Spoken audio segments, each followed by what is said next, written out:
दुनिया की नजर आज अमेरिका के राष्ट्रपति चुनाव पर। आज रात से शुरू होगी वोटिंग और कल सुबह तक आएंगे फैसले। ताजा पोल में हिलेरी डोनाल्ड ट्रंप से 4 पॉइंट आगे।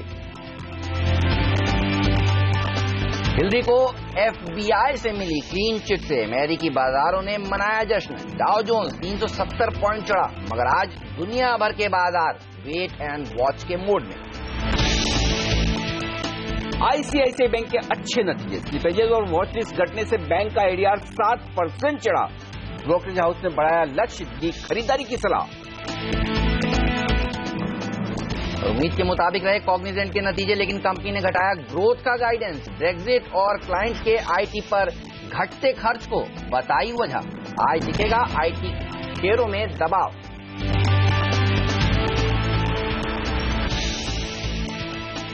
हिंडाल्को की US सब्सिडरी नोवेलिस के अच्छे नतीजे, EBITDA बढ़ा, ब्याज पर खर्च घटने से कम होगी लागत।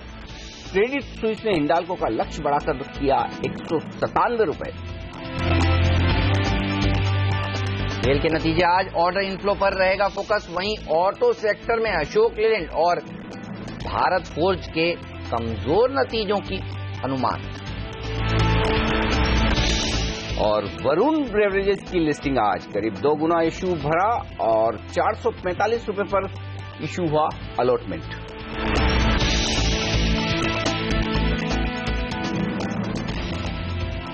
दुनिया भर का मूड माहौल बदलता नजर आ रहा है। आज रात है अमेरिका के लिए बड़ा दिन, जहां US प्रेसिडेंट इलेक्शंस के लिए वोटिंग होनी है, लेकिन उससे पहले दुनिया भर के बाजार मजबूत है और FIs फिर से खरीदारी के मूड में आते दिख रहे। तो क्या भारतीय बाजारों में तेजी आगे और बढ़ेगी? यदि हाँ तो कितनी? इस पर होगा हमारा खास फोकस। और इलेक्शंस के पहले आप क्या करें? नमस्कार, मार्केट काउंटडाउन में आप सबका स्वागत है। मैं हूं अनिल सिंह। नमस्कार, और मैं हूं हेमंत घई, और हमारे साथ जुड़ रहे हैं हमारे 2 खास मेहमान, PowerMyWealth.com के फाउंडर और CEO संदीप वागले और सेठी फिनमार्ट के MD विकास सेठी। आप दोनों का ही स्वागत है। और आप देखिए US में किस तरह का तगड़ा एक्शन देखने को मिला। जब कल भारतीय बाजार बंद हो रहे थे तो डाउ दिखा रहा था फ्यूचर्स का 250-250 पॉइंट तक की तेजी हो जाएगी, लेकिन आप देखिए 350 पॉइंट डाउ ने जाकर समाप्ति दी। 18,200 के ऊपर जाकर क्लोजिंग हुई वहां पर, और ये बता रही है कि लोग फैक्टर इन करने की कोशिश कर रहे हैं कि अब डोनाल्ड ट्रंप तो हारने वाले हैं और हिलरी क्लिंटन जीतने वाली है। लेकिन एशियाई मार्केट देखिए आज इतनी तेजी नहीं दिखा रहे। जापान का बाजार, कोस्पी देखिए, कोरिया का मार्केट और बाकी मार्केट्स भी जो खुले हैं, ताइवान है तो छोटे छोटे, लेकिन ये हरे निशान में होते तो बुल्स का कॉन्फिडेंस और बढ़ता। इवन चाइना देखिए, ये भी ऊपरी स्तर से थोड़ा हल्का होता हुआ। SGX निफ्टी जो घंटे भर पहले 40 पॉइंट से ज्यादा ऊपर था, ये भी नीचे आ रहा है। क्या वेट एंड वॉच के मोड में सारे दुनिया भर के बाजार इस इलेक्शन का आउटकम आने देना चाहते हैं और उसके बाद कोई ट्रेड लेना चाहते हैं? इसमें तो कोई डाउट नहीं हेमंत की बड़ी इवेंट है और पक्के तौर पर कोई भी ठोक बजा कर ये नहीं कह सकता कि नहीं हिलरी जीत ही जाएंगी। मामला तो टक्कर का है, 4% की लीड है। तो लेकिन एक चीज है, देखिए वोटर्स तो दुनिया भर के इन्वेस्टर्स भी हैं। अमेरिका में भी इतने इन्वेस्टर्स हैं, तो अगर अमेरिकी इन्वेस्टर्स को 450 पॉइंट की डाउ की तेजी दिखती है हिलरी के आने की उम्मीद में, तो तेजी तो सबको पसंद आती है। तो मुझे लगता है जो साइड लाइन पर कुछ इन्वेस्टर्स होंगे, ऐसे वोटर्स जो बैठे होंगे, तो वो भी शायद हिलरी के लिए वोट करने की कोशिश करेंगे। लेकिन कुल मिलाकर एशियाई बाजों का रुझान एकदम जायज है। जायज इसलिए कि इतनी बड़ी इवेंट के पहले थोड़ा हल्का होने में कोई गलत बात नहीं है। लेकिन फिर भी मुझे लगता है कि इन ग्लोबल मार्केट्स के दम पर, आंकड़ों के दम पर भारतीय बाजार मजबूत शुरुआत कर सकते हैं, और अगर मजबूत शुरुआत ना करें तो फिर ये अच्छा मौका भी होगा। तो ओवरऑल ग्लोबल मार्केट्स का सेटअप परफेक्ट है। सिर्फ ये बड़ी इवेंट के पहले थोड़ा सा शांति वाला रुझान है। बिल्कुल। तो आज के मार्केट को किस तरह से ट्रेड करना चाहिए? देखिए ICICI बैंक के नंबर्स मार्केट बंद होने के बाद आए हैं, उसके ऊपर हमें रिएक्शन देना है, और जो ADR है उसने तो रिएक्शन दे दिया है। 7% की मजबूती देखने को मिली, उस पर तो हम विस्तार से बात करेंगे, लेकिन वो भी बड़ा फैक्टर होगा आज मार्केट की ओपनिंग के लिए। नहीं, शुरुआत करने के लिए संकेत सारे बेहतर हैं। अमेरिका के तेजी के, ICICI बैंक के रिजल्ट के, और डेटा हम आगे जो डिस्कस करेंगे, तो उस लिहाज से खरीदारी के मूड में रहना चाहिए। और खरीदारी के मूड के लिए आपका स्टॉप लॉस क्लियरली डिफाइंड है। अगर बहुत गैप से खुल जाए 30-35 पॉइंट जो कि SGX दिखा रहा है, तब तो आप अपना स्टॉप लॉस 8,475 के आसपास कर लें कल के लो पर। अदरवाइज स्टॉप लॉस जो बनता है वो बनता है 8,450 का, ऊपर का लक्ष्य 8,550, 8,600 तक। अब US इलेक्शन के पहले 2-3 चीजें आपको करनी है। पहली चीज तो है कि जितनी पोजीशंस आप कम कर सके इलेक्शन के पहले वो बढ़िया होगा, चाहे वो तेजी की तरफ हो चाहे मंदी की तरफ, पहली बात। दूसरी बात, अगर आपको पोजीशन रखनी है तो हेजिंग यानी कि अगर आपकी तेजी की पोजीशन है तो थोड़े निफ्टी पुट लेकर जाएं, मंदी की पोजीशन है तो निफ्टी के कॉल्स खरीद कर जाएं, ताकि किसी भी तरफ बड़ा मूव आए तो आप एक तरह से इंश्योरेंस लेकर चल रहे हैं। 8,600 के आसपास अगर मिल जाए दिन के दौरान निफ्टी, तो तेजी करने वाले ट्रेडर्स को भी थोड़ी बहुत प्रॉफिट बुकिंग कर लेनी चाहिए। भले ही हिलेरी क्लिंटन के आने के आसार ज्यादा हैं और उसके बाद बाजार थोड़ा ऊपर बढ़ भी सकता है, लेकिन फिर भी हल्की मुनाफा वसूली करने में या पोजीशन हल्की करने में कोई हर्ज नहीं। वो हम कहते हैं ना कि साल में 2, 4, 5 दिन अगर आप ओवरनाइट पोजीशन नहीं रखेंगे तो कुछ बड़ा मतलब खजाना नहीं छूट जाएगा। ठीक बात है। ठीक है, 2-4 दिन नहीं ट्रेड किया क्या फर्क पड़ता है, क्योंकि बड़ा पैसा आता है, बड़ा जाता है, तो वो थोड़ा रिस्की ज्यादा हो जाता है। इलेक्शन के बाद की रेंज जो दिख रही है डेटा के मुताबिक, वो ये दिख रही है कि नीचे की तरफ आप 8,200 को तोड़ेंगे नहीं, ऊपर की तरफ 8,800 के पार निकलना मुश्किल होगा। तो ओवरऑल रेंज आपकी डिफाइंड है, और अगर फर्ज करें आप आज 8,600 के आसपास बंद होते हैं, अगर इतनी तेजी के साथ बंद हो जाते हैं कि सेकंड हाफ में यूएस फिर से बड़ी मजबूती के साथ खुल जाए, तो फिर 8,600 पर आपके लिए तेजी की पोजीशन लेकर जाना रिस्क रिवॉर्ड रेशियो फेवरेबल नहीं होगा। तो थोड़ा हल्का कर लें। तो कुल मिलाकर ये शुरुआत हो जाए, अगर एशिया की तर्ज पर कमजोर शुरुआत हो जाए तो वहां पर खरीदारी के मौके होंगे। निफ्टी के लिए स्टॉप लॉस 8,450 है। बैंक निफ्टी की आपने बात की, कोई डाउट नहीं कि आईसीआईसीआई बैंक की लीडरशिप फिर से आपको मिलेगी, और ऐसे में बैंक निफ्टी ने कल क्लोजिंग भी निफ्टी के मुकाबले में बेहतर दिए 19,300 के पार। 19,200 के स्टॉप लॉस से बैंक निफ्टी को खरीदना चाहिए। 19,500, 19,600 मुझे आ जाता हुआ दिख रहा है, तो ये एक अच्छा बेहतर ट्रेड हो सकता है निफ्टी के मुकाबले में। पॉजिटिव बैंक्स हैं, एनबीएफसीज हैं, नोवेलिस के अच्छे नतीजों के दम पर मेटल्स चलेगा, ऑटो स्टॉक में तेजी हो सकती है। तो ये 4 सेक्टर मैंने चुने हैं आज तेजी के लिए। आईटी में कॉग्निजेंट के खराब नतीजों के बावजूद मैं शॉर्ट साइड पर नहीं। ओके, तो ये है वो सेक्टर जिस पर नजर होनी चाहिए आपकी। तो रिलीफ रैली देखने को मिली कल के दिन, तो दुनिया भर के बाजारों में क्या रिलीफ था, और एफआईआईज ने भी है ना इस रिलीफ रैली में भारतीय बाजारों पर थोड़ी मेहरबानी करी है। बड़े दिनों की बिकवाली के बाद कल खरीदारी का फिगर आता हुआ, इस पर भी अनिल से बात करेंगे, लेकिन पहले अब बात करते हैं निफ्टी की, और वागले साहब से पूछते हैं वो किस तरह से ट्रेड करेंगे। सर गुड मॉर्निंग, बताइए कोई एक बोल्ड कॉल आज के लिए इवेंट से पहले लेना चाहिए या फिर इंतजार कर लेना चाहिए? आज का दिन नो ट्रेड जोन में है मार्केट, कैसे अप्रोच कर रहे हैं? Good morning Hemant, good morning good Anil morning ji. Sir. In fact आज मेरे लेवल्स तंतोतंत अनिल जी के साथ मैच हो रहे हैं। 8475। अच्छा। मेरी हिंदी इंप्रूव हो गई यहाँ के मैं बोलने ही वाला था का मेरा स्टॉप लॉस होगा, और 8622 का टारगेट शायद आज ना आ जाए, बट मार्केट कहीं ना कहीं पॉजिटिव है, ऐसा कुछ निगेटिव मुझे दिखाई नहीं देता है। तो आई थिंक ये कहना उचित होगा कि स्लोली वो हिलरी के कैंप में आ रहे हैं, ऐसे आप बोल रहे थे। बैंक निफ्टी का लेवल्स होगा 19,180, ये मेरा स्टॉप लॉस होगा on the down side. On the up side 19,650 के मेरे लेवल्स हैं। तो ब्रॉडली व्यू पॉजिटिव है, और मेरे आज 4 में से 3 बुलिश स्टॉक्स है, तो ये मेरा रुझान देता है। तो मैं समझता हूँ 4 में से 3 तेजी वाले कॉल है। तो कहीं ना कहीं चार्ट में, और इम्पोर्टेंट चीज है, अगर आज हम 8500 के ऊपर रहते हैं तो वो सारा जो माहौल था मंदी का 2 दिन पहले फ्राइडे का क्लोजिंग जिससे मैं डिसअपॉइंटेड था, वो सारा निकल जाएगा, और फिर 8500 टू 8800 की रेंज में हम मूव होंगे। 8800 के ऊपर वैसे भी व्यू नहीं है। ओके, चलिए, तो तेजी के कॉल्स ज्यादा हैं, कौन से वो कॉल्स हैं वागले साहब के ये जानेंगे। विकास सेठी आज कहां पर, कौन से सेक्टर्स पर बुलिश हैं, उनसे भी पूछेंगे। लेकिन सबसे ज्यादा अच्छा फिगर अगर कोई एक दिख रहा है डाउ के फिगर के बाद, तो वो एफआईआई का फिगर दिख रहा है। साफ तौर पर देखिए, इसने बाजार का मूड सुधारा है। बस ये फिगर कंसिस्टेंट रहे। आप देखिए एफआईआईज और डीआईएस ने मिलाकर जो कल 1100 करोड़ रुपए की खरीदारी करी है, इससे कॉन्फिडेंस काफी बढ़ने वाला है। और इसीलिए कल हम यही बात कर रहे थे कि देखिए, शुक्रवार को डेटा को देखकर अगर हम दुखी होते हैं तो कल तेजी की बात नहीं कर पाते। और ये अच्छा था कि शुक्रवार तक एफआईआईज ने कोई तेजी की नहीं।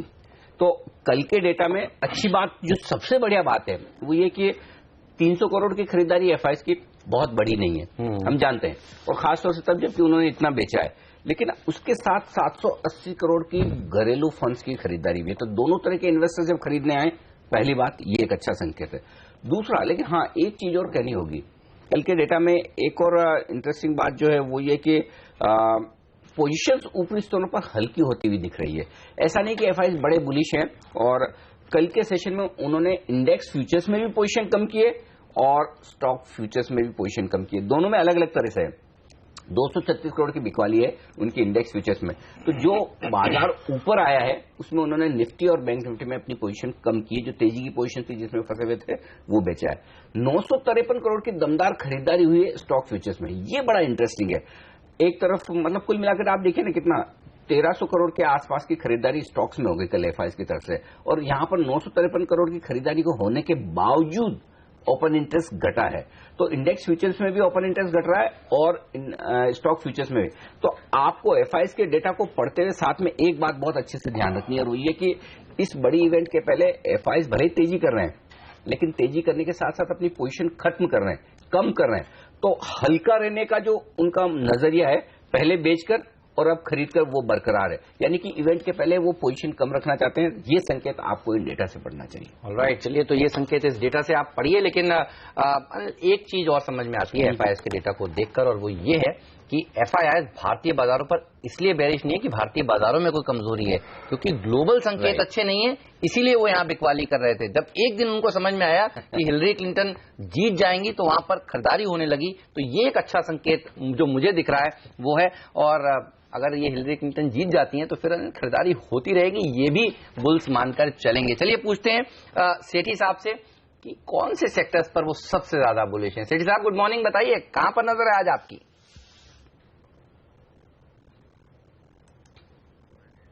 Good morning Hemant, good morning Anil ji. जहां तक बाजार का सवाल है, मैं तो बाजार पे बुलिश हूं from a medium to long term point of view. But जहां तक आज के बाजार का सवाल है, जो ये बिहेवियर बाजार दिखा रहा है, एक थोड़ा कॉशियस लग रहा है बाजार, जो आप एशिया बाजारों में भी देख रहे हैं। तो वो बिल्कुल एक स्टेटमेंट में अगर इसको सम अप करना है तो कहते हैं ना, दूध का जला छाछ को भी फूंक मार मार के पीता है। तो ब्रेक्सिट के दौरान हम इतने ओवर कॉन्फिडेंट हो गए थे। अगर आप देखो यूरोप के बाजार, जो फ्रांस और जर्मनी है या इवन फुट्सी है, ब्रेक्सिट के 10 ट्रेडिंग सेशन पहले से ही बहुत अच्छी तेजी कर ली और नतीजा हुआ एकदम विपरीत। तो इसलिए ये बाजार जो यूएस इलेक्शन के रिजल्ट्स पे थोड़ा कॉशियस जा रहा है, बट वो अच्छा भी है और मुझे लगता है इस बार डिसअपॉइंटमेंट नहीं होगी। But from a trading point of view आज का दिन थोड़ा अवॉइड करना चाहिए, because you never know. Although I am pretty much confident कि हिलरी क्लिंटन ही जीत के आने वाली है और बाजार में एक तेजी बननी चाहिए उसके बाद, बट फिर भी ट्रेडिंग पॉइंट ऑफ व्यू से थोड़ा कॉशियस रहने की सलाह रहेगी। ओके, तो ट्रेडिंग पॉइंट ऑफ व्यू से थोड़ा कॉशियस रहें। तो विकास सेठी जी ने सरल भाषा में कह रहे हैं, सीएनबीसी आवाज देखिए, आज ज्यादा मस्ती करने की जरूरत नहीं है, ज्यादा ट्रेड लेने की इधर उधर जरूरत नहीं है, आज आवाज को देखते रहिए। और ये इवेंट हम क्लोजली ट्रैक कर रहे हैं और हमारे एक्सपर्ट्स आज भी और कल भी हमारे साथ बने रहेंगे। कल मार्केट खुलने से पहले उम्मीद ये की जा रही है कि रुझान सामने आ जाएगा। बिल्कुल, और कल ये पता चलेगा कि सुबह ही शायद अंदाजा लग जाएगा कि किस तरह का एक्शन होने वाला है, नतीजों का क्या रुझान दिखता है। और तो मेरे ख्याल से बाजार खुलने के पहले काफी कुछ सिचुएशन साफ हो जाएगी। तो ये बताइए, एफएनओ से किस तरह के संकेत मिल रहे हैं? यहाँ पर शॉर्ट कवरिंग क्या आज ही आ जाएगी? क्योंकि जिस स्तरों पर निफ्टी खुलने की बात कर रहा है, एसजीएक्स देखकर 8,500 के ऊपर, क्या शॉर्ट्स आज शॉर्ट करने वालों को कवर, शॉर्ट जिन्होंने किए उनको कवर कर लेने चाहिए? क्योंकि देखिए, अगर जीत जाती है हिलरी तो कल मौका मिलने वाला नहीं है। हाँ, ये बात सही है, लेकिन हेमंत इंटरेस्टिंग बात जो दिख रही है डेटा में वो ये कि तेजी हो रही है लेकिन पोजीशंस नहीं बन रही। एक्चुअली कल है ना, होना ये चाहिए था कि तेजी करने वाले ट्रेडर्स में बड़ा कॉन्फिडेंस होना चाहिए था कि 233 पॉइंट जब बाजार हमारे बंद हो रहे थे तब डाउ फ्यूचर्स ऊपर थे। ये उन्हें सोचना चाहिए था कि 233 नहीं होगा, शायद उससे ज्यादा होगा। वो कॉन्फिडेंस नहीं था। इसीलिए आखिरी आधे घंटे में आप देखिए बुकिंग आई है, प्रॉफिट बुकिंग। नहीं तो दिन भर तो हमने 8,500 को आराम से होल्ड किया, आखिरी आधे घंटे को छोड़ के। इसका मतलब वो कॉन्फिडेंस कम था, और वो कॉन्फिडेंस डेटा में दिख रहा है। आप देखिए, स्टॉक फ्यूचर्स में 50 लाख शेयर कम हुए हैं, बैंक निफ्टी में 1.5 लाख शेयर कम हुए हैं, निफ्टी में 12 लाख शेयर कम हुए हैं। तो कल की इतनी तेजी में कहीं ओपन इंटरेस्ट बढ़ा नहीं है। तो मंदी करने वालों को तो काटना था, उनका तो समझ में आता है। दिन भर जब आप 8,500 के ऊपर है तो उन्हें तो काटना जरूरी था, लेकिन आखिरी मिनटों में तेजी करने वाले भी अपनी पोजीशन कम करके गए। तो अब ऐसे में मुझे नहीं लगता कि उस रुझान में आज बदलाव होगा। आज भी यही होगा, तेजी होगी, जैसे जैसे आप ऊपर जाएंगे पोजीशन कम होगी। तो नई पोजीशन बनने की संभावनाएं काफी कम है, नई के बराबर है। प्रीमियम घटती हुई दिख रही है। आप देखिए, बैंक निफ्टी में 75 पॉइंट से प्रीमियम घटकर सीधी 40 पॉइंट आ गई। तो कुल मिलाकर ये कि वो कॉन्फिडेंस की कमी है तेजी करने वाले ट्रेडर्स में, वो डेटा में साफ दिख रहा है। बदलाव डेटा में ज्यादा हुआ नहीं है, वही 8,200 पर हाईएस्ट ओपन इंटरेस्ट है, पुट में 9,000 पर कॉल्स में है। और इसी वजह से हम ये कह रहे हैं कि देखिए, इलेक्शन के बाद भी जो इमीडिएट रेंज दिखी है, बहुत हो गया कि थंपिंग विन हो गई हिलरी क्लिंटन की। ये 4% की लीड के बजाय 8-10% की लीड से भी वो जीत जाए, तब भी ऐसा लगता नहीं कि वो मतलब आप 8,800 8,900 के पार तुरंत निकल पाएंगे। और जो विकास कह रहे थे, मैं उससे बहुत सहमत हूं, और हम तो कई दिनों से ये बात कर ही रहे हैं कि देखिए ब्रेग्जिट के बाद ग्लोबल मार्केट्स इवेंट के बाद किस तरह से रिएक्ट करेंगे, उसका ठीक ठीक अंदाजा लगाना बहुत जोखिम भरा है। तो इवेंट समझ में आती है पॉजिटिव नेगेटिव क्या है, लेकिन मार्केट समझना उसके मुकाबले में मुश्किल है। तो कुल मिलाकर यही है संकेत, जब एफआईआईज, वायदा कारोबार के ट्रेडर्स कल की इतनी बढ़िया तेजी के बावजूद पोजीशन कम कर रहे हैं, तो आप भी एक ही चीज करिए, जितनी पोजीशन कम कर सकते हैं कम करिए, लाइट रहिए, ताकि मार्केट का भी मजा ले सके और यूएस के इलेक्शन का भी। बिल्कुल, तो थोड़ा सा लाइट रहने में ही समझदारी है। लेकिन कौन से वो स्टॉक्स हैं जहां पर आज आपकी नजर होनी चाहिए, हमारे बाकी के एक्सपर्ट्स की निफ्टी पर क्या राय है, ये सब हम आपको बताने वाले हैं छोटे से ब्रेक के बाद। और ब्रेक के बाद हम आपको ये भी आगे बताएंगे कि कॉग्निजेंट के नंबर्स कमजोर आए, इसको आईटी सेक्टर के लिए किस तरह से पढ़ना चाहिए, नोवालिस के नंबर्स अच्छे आए, हिंडाल्को में आज कितनी तेजी बनेगी, सब पर बात ब्रेक के बाद।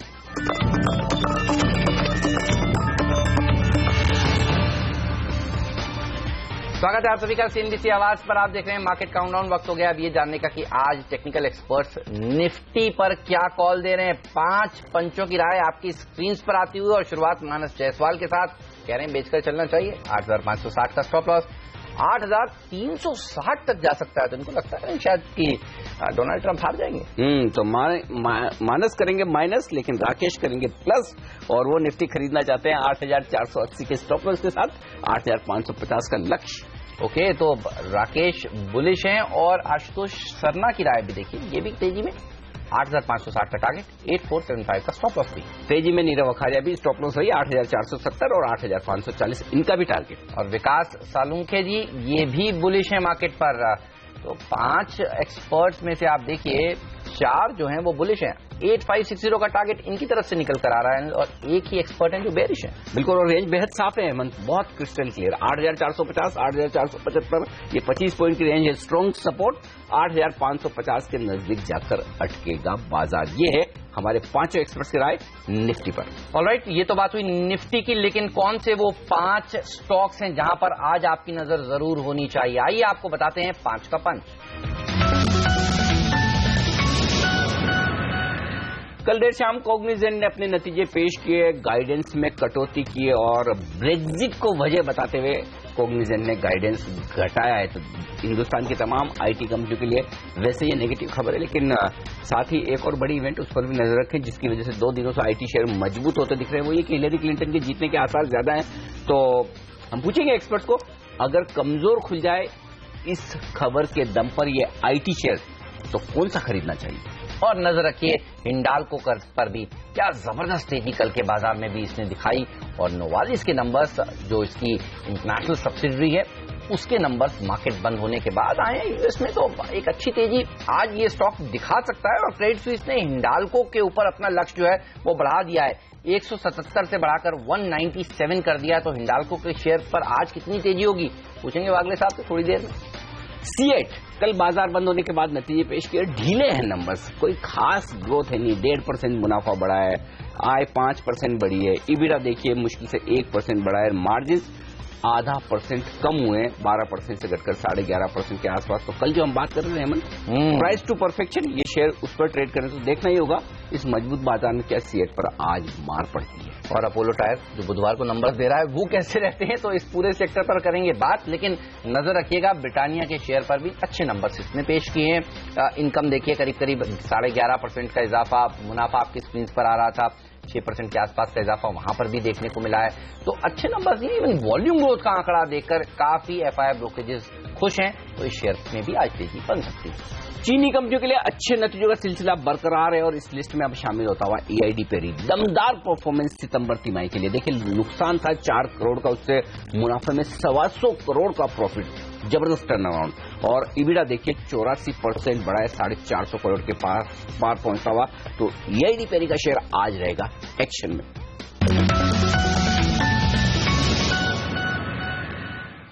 हमारे एक्सपर्ट्स हमारे साथ हैं विकास सेठी और संदीप वागले साहब, लेते हैं उनकी टॉप ट्रेडिंग पिक्स। पहले तो वागले साहब आप बताइए आज कौन से शेयर चुने आपने, और मैं अंदाजा लगा रहा हूं ज्यादा खरीदारी कर रहे हैं ना आज आप।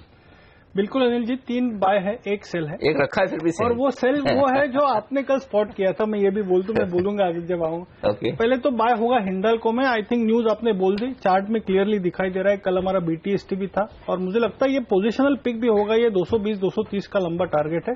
आज के लिए मेरा स्टॉप लॉस है 162। आज या कल तक मेरा टारगेट होगा 178।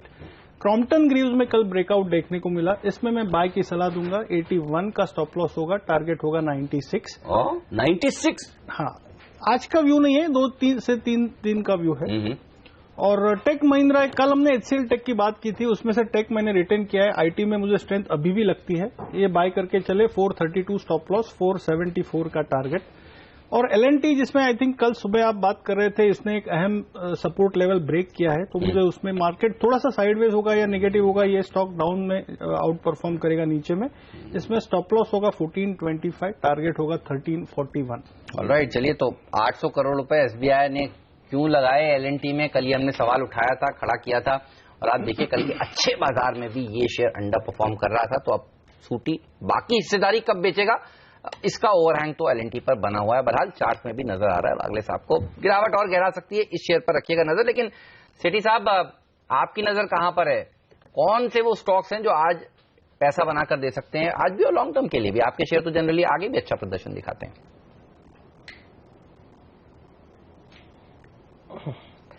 बिल्कुल हेमंत, जो आज 3 स्टॉक्स मेरे जो मैं डिस्कस करना चाहूंगा, उसमें पहला जो टॉप बेट रहेगा वो रहेगा अजंता फार्मा। फार्मा स्टॉक्स में हमने देखा पिछले कल से ही बिल्कुल ल्यूपिन पे पॉजिटिव न्यूज के बाद और जो परसों पीट गए थे उसके बाद से एक रिकवरी देखी जा रही है। अजंता फार्मा फंडामेंटली एक अच्छी कंपनी और कल भी बहुत अच्छा प्राइस वॉल्यूम एक्शन देखा गया है, तो मुझे लगता है इस स्टॉक में बिल्कुल तेजी बनी रहेगी। So that would be my first pick. Second stock I would like to recommend would be an L&T finance. एक अच्छी कंपनी है, बहुत ही अच्छे स्ट्रांग लग रही है, और जिस तरह से इसके फंडामेंटल्स में सुधार हुआ है, मुझे लगता है आने वाले 6-9 महीने में बहुत अच्छे लेवल्स देखने को मिलेंगे। और इस स्टॉक में इन बीटन डाउन, इन गिरे हुए लेवल्स में पिछले 2-3 दिनों में जो करेक्शन हुआ है उसके बाद खरीदारी करने का मौका है। और जो तीसरा स्टॉक रहेगा वो रहेगा कावेरी सीड्स का। ये स्टॉक भी अपने जो रिसेंट हाइज है वहां से अच्छा खासा पिछले 3-4 दिनों में करेक्ट हो चुका है, और मुझे लगता है अब ये कंसोलिडेशन के बाद वापस से उसी लेवल्स पे जाना चाहिए। तो आज इस स्टॉक पे भी नजर रखनी चाहिए और मुझे यहां से अपसाइड्स नजर आते हैं। ओके, तो ये है खरीदारी करने के लिए आज से बेहतरीन stocks. Ajanta pharma, L&T finance, Kaveri seeds जैसे शेयरों में आप कर सकते हैं तेजी। लेंगे एक छोटा सा ब्रेक, और इस ब्रेक के बाद लौटेंगे, लेकर आएंगे आपके लिए दिग्गज ब्रोकरेज हाउसेस की रिपोर्ट्स। किन शेयरों पर आई और क्या है रिपोर्ट्स, और क्या होगा एक्शन उनके दम पर बाजार में, बताएंगे छोटे से ब्रेक के बाद।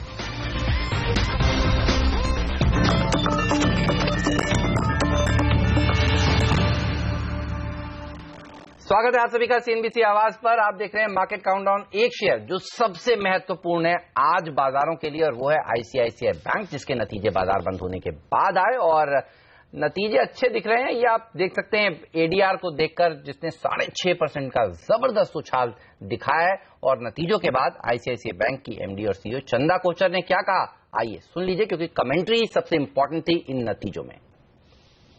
NPA addition and NPA ratios are, a result of many things. One is that even when you're working on a resolution, if the resolution gets delayed by a quarter or two, in the interim something may enter into NPA.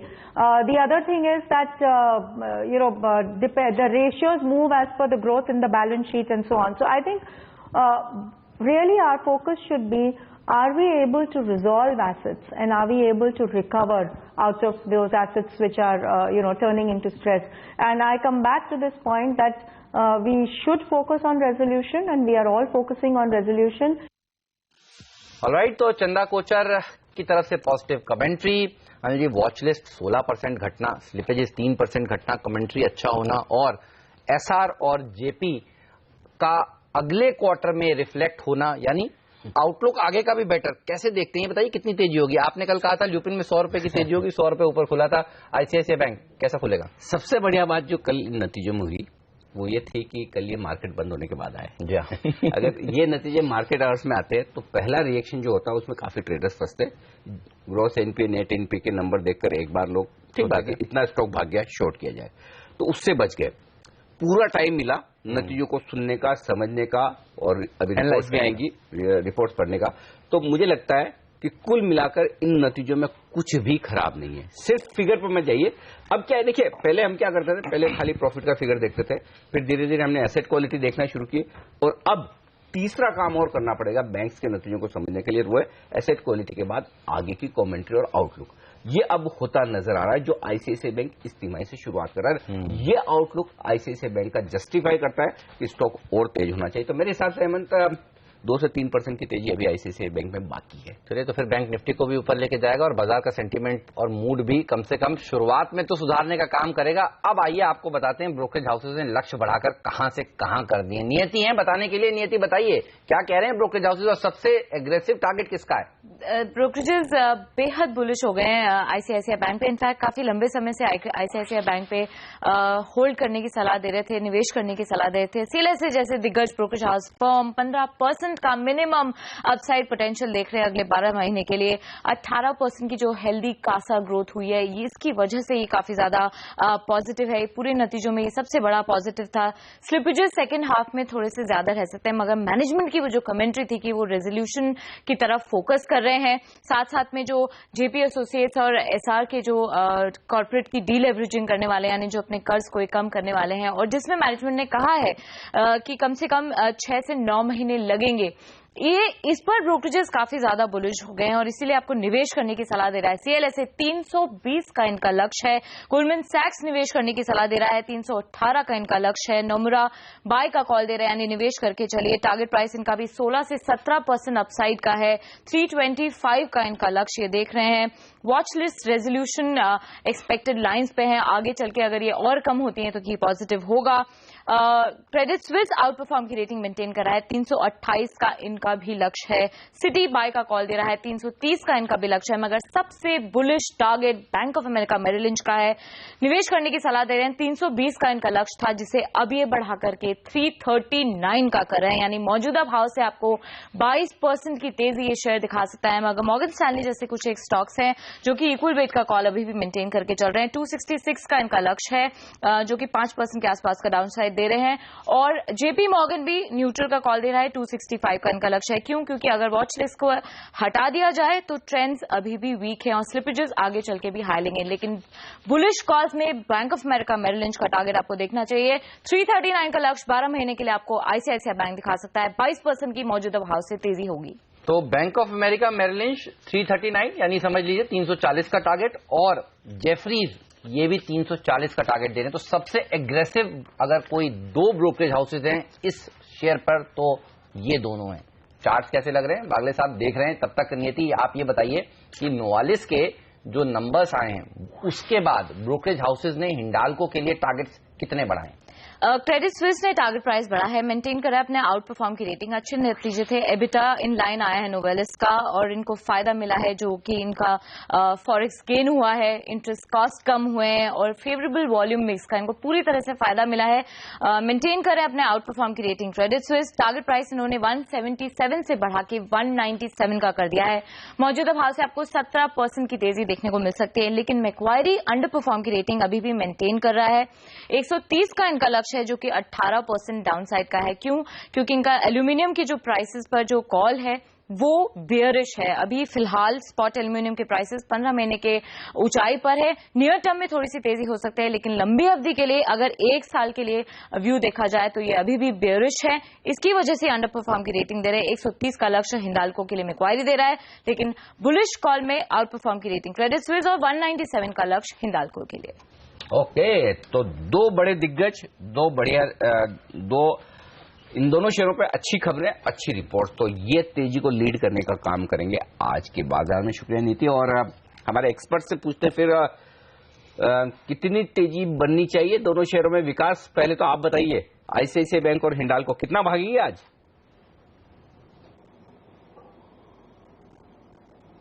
अब बिल्कुल Anil ji, ICICI bank के लिए जो आपने बताया 3-1% की तेजी होनी चाहिए, वही लगता है। बिकॉज कल हमने ऑलरेडी इसमें 3.5% की तेजी देख ली और उसके बाद यूएस में जो एडीआर है वो 6.5-7% बढ़ा है, तो जो गुंजाइश रहेगी वो रहेगी, ये आज के लिए। हाउएवर मुझे लगता है जिस तरीके से मैनेजमेंट की कमेंट्री आई है और जो ये दो ग्रुप, जेपी ग्रुप और एसआर ग्रुप के साथ जो उनकी जो डील हुई है, उसका जो सबसे बड़ा पॉजिटिव इंपैक्ट इनके एनपीएस पे रहेगा, तो उसके हिसाब से मुझे लगता है आने वाले क्वार्टर्स में अच्छे नतीजे आएंगे और अच्छी एसेट क्वालिटी भी सुधरेगी। तो मैं इस स्टॉक पे बुलिश हूं। लंबी अवधि के लिए बिल्कुल बने रहना चाहिए और आज के लिए मेरी राय में 2.5-3% की तेजी बिल्कुल इस स्टॉक में होनी चाहिए। और जहां तक हिंडाल्को का सवाल है, वहां पे भी नोवेलिस के अच्छे नंबर्स और इस स्टॉक में तो पिछले कुछ दिनों से एक बहुत अच्छा रनअप देखा भी जा रहा है। पूरे मेटल स्पेस में ही अच्छा एक रुझान बना हुआ है। आज भी इस स्टॉक में तेजी रहेगी। मुझे लगता है बिल्कुल ये स्टॉक भी आज एक अच्छा 2.5-3-4% की तेजी बिल्कुल होनी चाहिए, तो इसमें भी बिल्कुल पॉजिटिव रहेगा। बट एक और जो मेटल स्टॉक में डिस्कस करना चाहूंगा वो रहेगा हिंदुस्तान जिंक का। वो इसलिए कि जिस तरह से जिंक के प्राइसेस अपने 5 साल के हाइस के आसपास है, वो एक बेहद ही पॉजिटिव है। स्टॉक बिल्कुल अच्छा कर रहा है, पिछले 2-3 दिनों में चला नहीं है, तो वहां पे ध्यान रखना चाहिए। और वहां पे हो सकता है वेदांता ग्रुप की तरफ से एक बायबैक का अनाउंसमेंट भी आ सकता है, जो कि एक पॉजिटिवली देखा जाना चाहिए।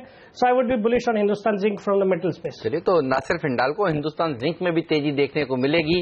हमारे साथ सुमित बगड़िया साहब और कुणाल सरावगी जी भी जुड़ चुके हैं। आप दोनों का भी स्वागत है। लेकिन चार्ट्स पर कैसा लग रहा है ये दोनों ही शेयर? एक बार टारगेट्स लेते हैं। बागले साहब ने दोनों ही चार्ट्स को स्टडी किया है इतनी देर में। बागले साहब बताइए, आपके टारगेट्स क्या हैं? ब्रोकरेज हाउसेस के तो हमने जान लिया। मुझे लगता है आईसीआईसी की बात करें तो 287-288 आज देखने को मिल सकता है। और अगर आप कुछ हफ्तों कुछ महीने की बात करो तो मुझे लगता है 330 तक किया जा सकता है, तो मैं पॉजिटिव रहूंगा। और 260 के नीचे जाना नहीं चाहिए, तब तक स्ट्रेंथ बनी रहेगी। और हिंडाल्को भी बताइए। हिंडाल्को मेरे आज के टारगेट्स है 178, आज है कल के 2 दिन के मैं प्रेफर करता हूं। और इसमें पैटर्न काफी पॉजिटिव है। अगर आप 2-3 महीने की बात करें तो मुझे 225-230 का व्यू हिंडाल्को में भी है। तो मैं जो सोच रहा हूं कि तेजी बनने की ज्यादा गुंजाइश हिंडाल्को में आईसीआईसीआई बैंक के बराबर, ये सही है? मतलब हिंडाल्को बेटर है, हिंडाल्को ज्यादा बेहतर दिखा रहा है पैटर्न वाइज, है ना? हाँ, मैं भी वही सोचा था। अच्छा, ओके। तो हिंडाल्को, क्योंकि रीजन एक और है कि आईसीआईसीआई बैंक काफी भागा है पिछले, मतलब ये 19,500 पे बैंक निफ्टी को लाने का, 19,300 पे लाने का काम तो आईसीआईसीआई बैंक ने ही किया। वो उस समय से ये जो एसआर वाली डील हुई, तब से आईसीआईसीआई बैंक की री रेटिंग हुई है एक्चुअली एक बार की। हाँ, चलिए, हमारे साथ अब सुमित बगड़िया भी जुड़ रहे हैं और मेरे ख्याल से कुणाल सरावगी भी हमारे साथ जुड़ चुके हैं। आप दोनों का ही स्वागत है। सुमित, पहले तो आप बताएं, निफ्टी और बैंक निफ्टी क्या ट्रेड होगा? गुड मॉर्निंग अनिल जी। मैंने अनिल जी, ट्रंप और हिलेरी का अच्छा खासा इफेक्ट मार्केट में चल रहा है। पिछले कई दिनों से हमने अच्छी खासी वॉलेटिलिटी देखी है और आने वाले 2 से 3 दिन में और अच्छा वॉलेटिलिटी देखने को मिल सकता है। ओआई डेटा के हिसाब से भी बड़ी रेंज बनी हुई है। अभी इमीडिएटली अगर देखेंगे तो 8400 का लेवल अगर ब्रेक होता है, उसके बाद ही हमको पोजिशनली सेल में जाना चाहिए। इंट्राडे के हिसाब से 8480 के नीचे हमको बेचना चाहिए। जब तक 8480 ब्रेक नहीं करता है, तब तक एक बार तेजी का बायस बना के चलना चाहिए। और ऊपर में 8550 अगर आज इंट्राडे में निकलता है तो हमको 8620 तक के लेवल्स देखने को मिल सकता है। आई थिंक एक बार आज इंट्राडे का बायस पॉजिटिव साइड में होना चाहिए, तो 8480 के स्टॉप लॉस से एक बार बाय में रह सकते हैं निफ्टी के अंदर। 8550 का लेवल जैसे ही ब्रेक होगा तो हमको 8620, 8650 तक के लेवल्स निफ्टी के अंदर देखने को मिलेंगे। At the same time bank Nifty के अंदर भी हमने कल एक तेजी का मूव देखा था। अगर कल का हाई आज निकल जाता है तो फिर उसके अंदर भी एक 300 से 400 पॉइंट की तेजी देखने को मिलेगी। तो ऐसा लगता है कि बैंक निफ्टी में भी 19,200 जब तक ब्रेक नहीं होता इंट्राडे के हिसाब से, तो 19,200 के स्टॉप लॉस से बाय करके काम कर सकते हैं 19,600, 19,700 के टारगेट के लिए। ऑलराइट, तो ध्यान तेजी का रखिए। ये राय निकल कर आ रही है सुमित की तरफ से। कुणाल की निफ्टी पर क्या राय है ये बताएंगे छोटे से ब्रेक के बाद। विकास, संदीप हमारे साथ बने हुए हैं और हम बात करेंगे कुछ ऐसी कंपनियों के बारे में भी जिनके नतीजे कल मार्केट बंद होने के बाद आए हैं। ब्रिटानिया के अच्छे नंबर्स आए हैं। ईआईडी, पैरी, शुगर सेक्टर के देखिए जबरदस्त परफॉर्मेंस देखने को मिल रही है। इस सब पर बात होगी ब्रेक के बाद।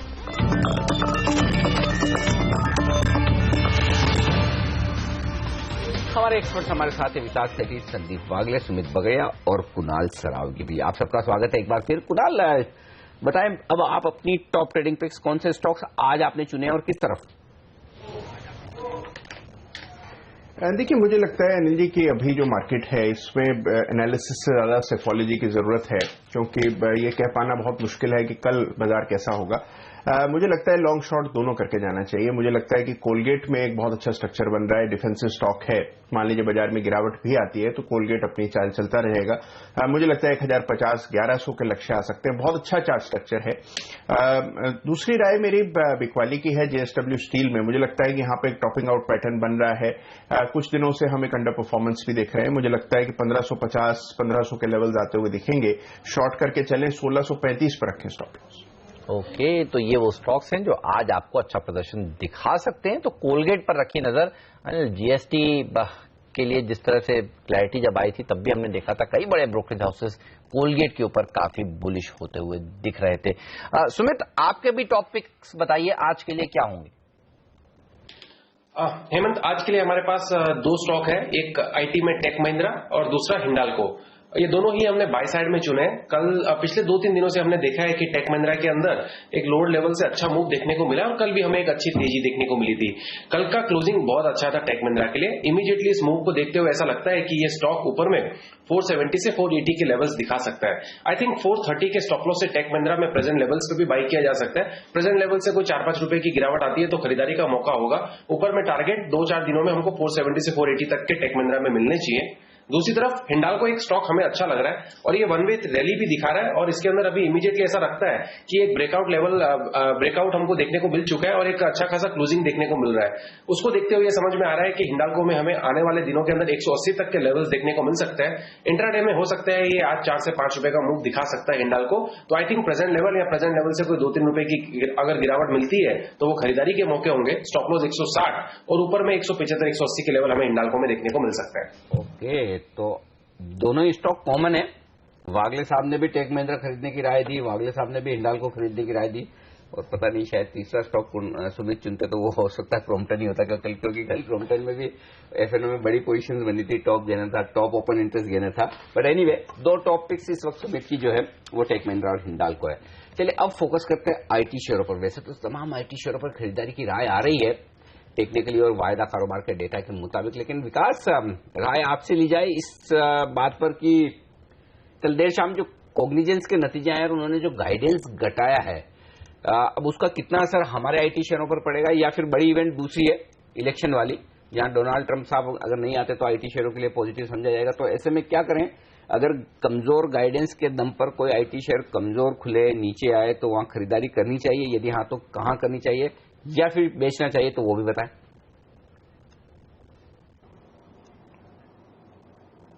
नहीं, बिल्कुल मेरी राय में अगर ये जो कॉग्निजेंट के गाइडेंस के कारण अगर गिरावट आती है तो डेफिनेटली खरीदारी करनी चाहिए। बिकॉज अगर हिलेरी क्लिंटन पावर में आती है, जो कि लग रहा है, तो उसके बाद आईटी स्टॉक्स में जो एक डर बना हुआ था वो निकल जाएगा और बहुत अट्रैक्टिव वैल्यूएशंस पे ये ट्रेड कर रहे हैं। तो डेफिनेटली मीडियम से लॉन्ग टर्म के लिए तो अच्छे ही लगते हैं। जहां तक स्टॉक्स का सवाल है, टेक महिंद्रा जैसे कि दोनों लीडिंग टेक्निकल एक्सपर्ट्स ने बताया है वो अच्छा लगता ही है। बट अगर आपको लंबी अवधि का नजरिया है तो I would bet with an HCL tech from the top 5 IT companies. और मिड कैप आईटी स्पेस में देखना हो तो मुझे लगता है हेक्सावेयर और परसिस्टेंट सिस्टम्स, इन दोनों पे नजर रखनी चाहिए और वहां पे खरीदारी करनी चाहिए। Hexaware, persistent systems mid caps में और लार्ज कैप्स में HCL टेक ने बेहतरीन प्रदर्शन दिखाया भी है। अब पिछले कई हफ्तों से ये और ऊपर जा सकता है। लेकिन सेठी साहब, ब्रिटानिया, इन नंबर्स को आपने किस तरह से रीड किया? एक तरफ अगर आप देखें तो इनकम में 11.5% का इजाफा, एबिटा 4.5% बढ़ा, मुनाफा करीब 6% बढ़ा, मार्जिन्स 15% के सामने करीब 14% के आए हैं। तो यही एक डिसअपॉइंटिंग फैक्टर दिख रहा है मार्जिन्स के का। अगर आप देखें तो आप इससे डिसअपॉइंट होंगे कि मार्जिन्स कमजोर रहे हैं, या आपको लगता है कि नंबर्स ओवरऑल अच्छे हैं? वॉल्यूम ग्रोथ का आंकड़ा काफी इंटरेस्टिंग है, कैसे रीड करा आपने इन नंबर्स को? नहीं, बिल्कुल हेमंत, बहुत अच्छे नतीजे ही माना जाना चाहिए और स्टॉक में इसका एक पॉजिटिव इंपैक्ट भी रहना चाहिए। I would definitely treat them to be good. और मुझे लगता है कि इस स्टॉक में भी आज तो हो सकता है थोड़ा गैप अप भी खुले। एक तो बाजार पॉजिटिव है, दूसरे नतीजे अच्छे हैं तो गैप अप भी खुले। बट ये स्टॉक्स ऐसे हैं कि जो कोई भी गिरावट अगर आती है बाजार में कोई भी कारण से, कल अगर कुछ अनएक्सपेक्टेड हो जाता है और गिरावट आती है, इस तरह के कुछ इवेंट्स होते हैं, तो ये सब स्टॉक्स अपने पोर्टफोलियो में लॉन्ग टर्म अवधि के लिहाज से, निवेश करने के लिहाज से खरीदारी करना चाहिए। ओके, सीएट ये एक और स्टॉक है सुमित, इस पर आपसे राय लेना चाहता हूँ। वायदा कारोबार के ट्रेडर्स के लिए बैन से बाहर है, ट्रेड बन सकता है अभी भी, लेकिन क्या वो ट्रेड मंदी की तरफ होना चाहिए, क्योंकि नतीजे बड़े ढीले ढाले दिख रहे हैं। आप देखिए मुनाफा 1% बढ़ा है, आय 5% बढ़ी है, मार्जिन से आधा % घटे हैं। अगर शॉर्ट करना हो तो क्या सीएट सही स्टॉक है? अनिल जी, सीएट के अंदर देखिए 1250 के ऊपर सस्टेन हो तो ही एक तेजी बननी चाहिए, क्योंकि स्टॉक में हम देखेंगे तो ऊपरी लेवल से हमको एक दबाव देखने को मिला है और 1400 से हमने एक वन वे फॉल देखा है और पिछले 5 दिनों से ये स्टॉक एक छोटे से दायरे में घूम रहा है, जिसके अंदर ऊपर में 1240 1250 का रेजिस्टेंस होता है और नीचे में 1180 1175 के आसपास इसमें सपोर्ट लिया जाता है। आई थिंक जैसे ये 1180 का लेवल ब्रेक करेगा तो इसके अंदर हमको एक वन वे फॉल देखने को मिल सकता है, जिसके अंदर स्टॉक 1050 तक के लेवल्स दिखा सकता है। 1220 की क्लोजिंग है। आई थिंक 1180 के नीचे इसको शॉर्ट बनाना चाहिए और तेजी करनी हो अगर तो 1250 के ऊपर करना चाहिए। ये एक बार बीच वाली रेंज है तो थोड़ा सा इसका मूव आने दीजिए, उसके बाद इसके अंदर ट्रेड लेना सही रहेगा। 1180 के नीचे सेल रहेगा और 1250 के ऊपर इसमें बाय रहेगा।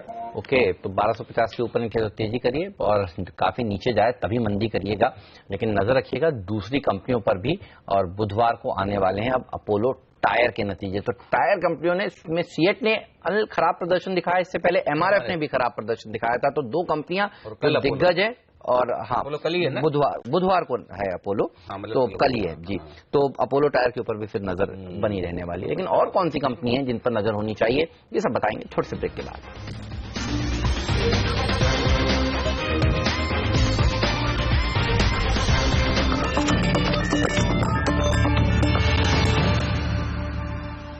स्वागत है आप सभी का सीएनबीसी आवाज पर। आप देख रहे हैं मार्केट काउंटडाउन और एसजीएस निफ्टी एनालिस्ट थोड़ा सा देखिए नीचे आ रहा था तो घबराहट हो रही थी, पता नहीं कहीं कमजोर ना खुले। वापस से देखिए मजबूती की तरफ एसजीएस निफ्टी बढ़ता हुआ 8550 के पास आज निफ्टी खुल सकता है, इस तरह के संकेत मिल रहे हैं। एक बार जल्दी से देख लेते हैं बाकी एशियाई बाजार भी किस तरह से प्रदर्शन दिखा रहे हैं, क्योंकि वहां पर थोड़ी थोड़ी सुस्ती थी।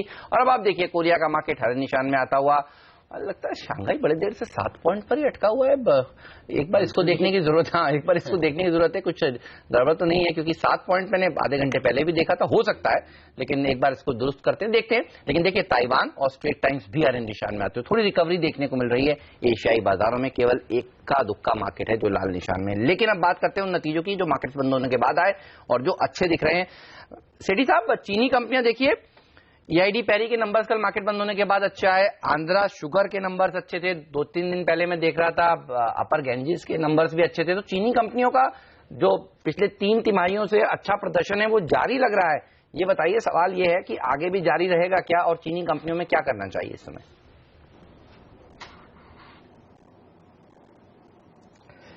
देखिए हेमंत, जहां तक चीनी कंपनियों के स्टॉक्स का सवाल है, वो रिजल्ट वाले दिन जब अच्छे रिजल्ट्स आते हैं उस पर एक नीजर अपटिक बिल्कुल नजर आती है। बट अब इन लेवल्स पे ऑलरेडी मोर और लेस ये जो चीनी कंपनियों के अच्छे नतीजे आएंगे वो मोर और लेस डिस्काउंटेड है। जैसे कि ईआईडी पैरी है, अगर कल किसी ने लिया होता तब तो डेफिनेटली एक अच्छा वो होता कॉल, बट आज ये लगता है गैप अप खुलेगा और उसके बाद फिर यहाँ पे खरीदारी करने का मेरे ख्याल में थोड़ा रिस्की हो जाएगा। तो डेफिनेटली ईआईडी पेरी में भी आज एक मैंने अपने नोट्स में या मैंने अपने पिक में इसको भी भेजा है, बट मुझे लगता नहीं है कि आज इसमें खरीदारी करने का मौका मिलेगा, बिकॉज स्टॉक मुझे लगता है 4-5% की अपसाइड के साथ ही खुलना चाहिए। बाकी नतीजे अच्छे रहेंगे बट मोरलेस प्राइस दिन है, कोई गिरावट वाले दिन बिल्कुल इनमें नजर रखनी चाहिए या खरीदारी करनी चाहिए। ओके, गिरावट में खरीदारी करें, इन तमाम शुगर शेयरों में ये राय है इस वक्त। देखते हैं ईआईडी पे तो लगता है दौड़ लगाना तो चाहिए हमें, जिस तरह का नंबर्स आया वो तो काफी जबरदस्त लग रहा है। तो मार्जिन 5.5% से बढ़कर 9.5% के 4 करोड़ के घाटे के मुकाबले 126 करोड़ रुपए का मुनाफा ईआईडी पैरी ने पेश किया है। तो घाटे से मुनाफा हुआ है और जबरदस्त मुनाफा हुआ है। तगड़े हैं नंबर्स, इसमें कोई डाउट नहीं, और उस लिहाज से एक्शन साफ तौर पर रहने वाला है। भेल ये आज नतीजे पेश करने वाला है और नतीजों से पहले चार्ट पर एक राय ली जाए। कुणाल बताएं, भेल के स्टॉक को क्या तेजी की तरफ ट्रेड करना ठीक रहेगा? कल की मजबूती के बाद क्या और अपसाइड बन सकती है? आज रिजल्ट का दिन है तो थोड़ा सावधान रहें। देखिए चार्ट स्ट्रक्चर अगर आप ओवरऑल देखें अनिल जी तो जरूर कल एक अपटेक हमने देखी थी, लेकिन ओवरऑल एक अंडर परफॉर्मिंग स्टॉक है, एक रेंज में फिलहाल ट्रेड कर रहा है और जब तक 150 को ये काउंटर पार न कर जाए तब तक इसमें कोई मीनिंगफुल अपसाइड की गुंजाइश नहीं दिखती है। तो मेरी राय में डेफिनेटली आज भी आपको कुछ अपसाइड देखने को मिल सकती है, लेकिन ऊपरी लेवल्स पर बहुत दबाव आएगा। तो मेरी राय में 150 को पार करने के बाद ही इसमें नई खरीद की राय। ओके, तो ये बात भेल की जिसके नतीजे आज आने वाले हैं। लेकिन नजर रहेगी HSIL पर भी। हिंदुस्तान सैनिटरीज पुराना जाना माना नाम, नंबर्स देखिए अच्छे दिख रहे हैं। क्या चार्ट्स में भी आपको कुछ मजबूती दिख रही है? लॉन्ग टर्म चार्ट्स अगर आपको देखेंगे तो बहुत सुंदर दिखेंगे, क्योंकि इस शेयर ने जबरदस्त इन्वेस्टर्स का पैसा बना कर दिया है। अभी भी और दमखम लगता है? हेमंत, आपने सही कही है बात। शॉर्ट टर्म में कुछ दिख नहीं रहा है, 340 360 ये रेंज में दिखाई दे रहा है, तो इसमें मुझे इंटरेस्ट नहीं रहेगा एज अ ट्रेडर। लेकिन वंस 360 से निकल जाता है, ये सीधा 410 415 तक जा सकता है, तो वो लेवल पे एंट्री करना ज्यादा बेटर होगा।